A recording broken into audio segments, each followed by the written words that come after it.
di tempat. Provinsi Aceh yang terletak di ujung utara Pulau Sumatera menjadi wilayah rawan dalam penyelundupan barang ilegal dari luar negeri. Alhasil, jalur laut menjadi perhatian para penegak hukum. Patroli rutin Bea Cukai Aceh menjadi cara ampuh dalam mencegah barang impor ilegal masuk ke tanah air.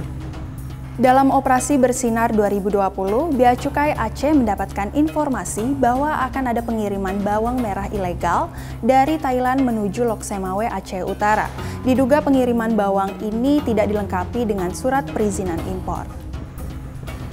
Dari informasi tersebut, petugas gabungan dari Bea Cukai Aceh dan Denpom Angkatan Darat Lok Semawe mengejar sebuah kapal yang diduga telah mengantarkan barang ilegal ke tanah air. Dari informasi tersebut, petugas bergerak untuk melakukan penangkapan terhadap kapal penyelundup bawang merah dari Thailand tersebut. Dan dari informasi, kapal tersebut diduga melakukan pelarian diri ke perairan Jambo Aye, Kabupaten Aceh Utara. Di kapal penyelundupnya kapal DNA 3 dengan krunya ada 4 orang. Tuh lihat kapal kami narik nih. Dari informasi pemilik kapal, diketahui barang selundupan berupa bawang merah telah dibongkar muat dan dikirim menggunakan truk. Selanjutnya, tim melakukan pengejaran terhadap truk tersebut. Barang bukti bawang. Tidak di tempat. Coba cek bawang. Apa yang dibawa, Pak? Bawang, Bang. Punya siapa? Punya Rijal. Rijal mana? Saya dalam orangnya. Dari penegahan tersebut, petugas berhasil mengamankan sebanyak 768 karung yang berisi masing-masing 24 kg bawang merah. Terhadap pelaku penyelundup bawang merah tersebut dikenakan sanksi atas penyelundupan barang impor yang diatur dalam Pasal 102 huruf A Undang-Undang Nomor 17 Tahun 2006 tentang Kepabeanan dengan ancaman pidana penjara paling singkat 1 tahun paling lama 10 tahun.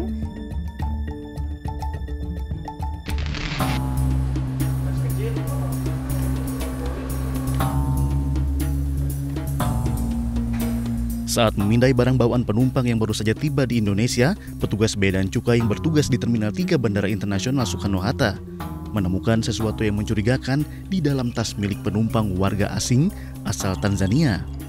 Perjalanan kedua penumpang ini harus terhenti untuk diperiksa lebih mendalam oleh petugas.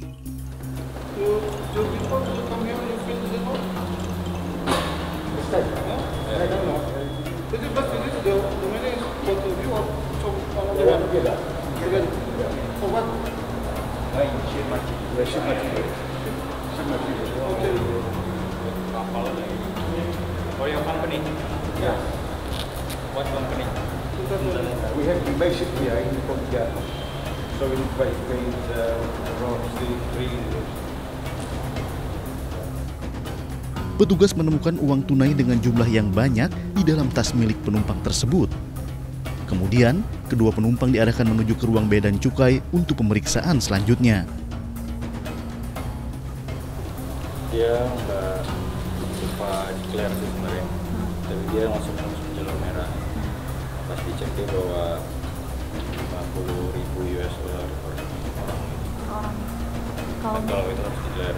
Cuma dia nggak ngerti harus isi beginian, tapi dia langsung masuk ke jalur merah buat declare. Dengan bantuan petugas Bea Cukai Soekarno-Hatta, mereka diarahkan mengisi formulir pemberitahuan Bea Cukai. Terus dia langsung masuk jalur merah, berarti dia mau pengen bilang kalau dia bawa uang, cuma dia nggak ngerti harus isi beginian. Dia bilangnya dia udah lapor di customs di Tanzania-nya. Harusnya kan lapor di sini. Harus isi yang kayak gini, cuma dia nggak ngerti harus isi begini. So the next time we come in Zani, not allowed, yeah? It's allowed. You have to declare. Yes, guys, we can go.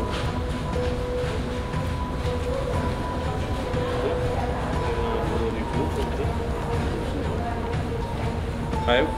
59. This one, 50, this is 10. Oh, this is 10,000. Yeah, this is 50.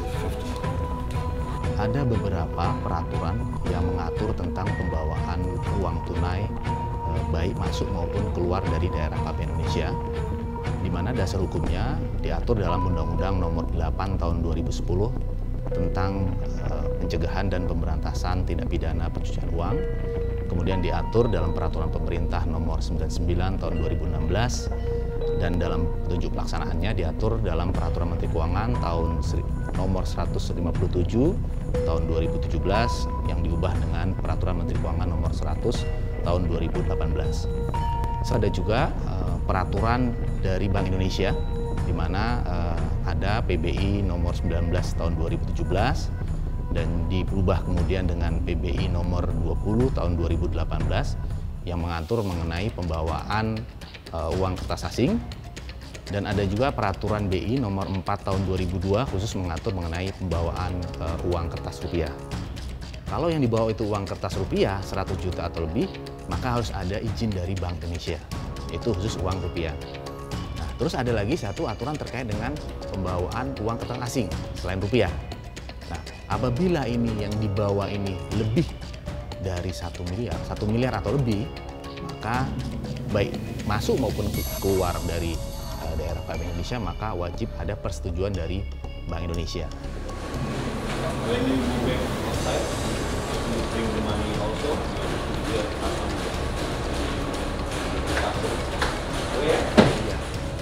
Tadi kalau misalnya hanya uang 100 juta rupiah atau uang kertas asing 100 juta saja, maka cukup dengan declare saja, maka Bea Cukai nanti akan menerbitkan dokumen semacam persetujuan untuk bisa dibawa. Tapi kalau tadi misalnya ada orang membawa 1,5 miliar atau 1 miliar lebih, dia sudah mendeklar, tetapi ternyata dia tidak punya izin dari Bank Indonesia untuk masuk.